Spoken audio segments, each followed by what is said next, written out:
ডাকসু নির্বাচনের জন্য মে মাসে কমিশন গঠন ও ভোটার তালিকা চূড়ান্ত করা হবে বলে জানিয়েছে বিশ্ববিদ্যালয় কর্তৃপক্ষ। তবে নির্বাচনের তারিখ ঘোষণার বিষয়টি এখনো চূড়ান্ত হয়নি।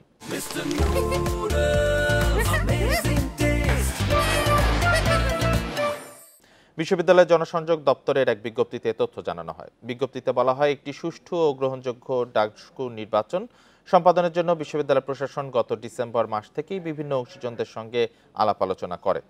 বিশ্ববিদ্যালয় প্রশাসনের পক্ষ থেকে নির্বাচন সুষ্ঠু, সুন্দর ও সুচারুরূপে আয়োজনের জন্য পদক্ষেপ ও অগ্রগতি সংবলিত পথনকশা প্রকাশ করা হয়েছে।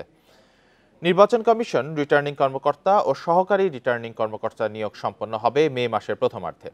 একই মাসের মাঝামাঝি সময়ে প্রশাসনের সহযোগিতায় ভোটার তালিকা চূড়ান্ত করবে নির্বাচন কমিশন। এরপর নির্বাচন কমিশন নির্বাচনের সঙ্গে সংশ্লিষ্ট কার্যক্রমের সুনির্দিষ্ট তারিখ নির্ধারণ করবে।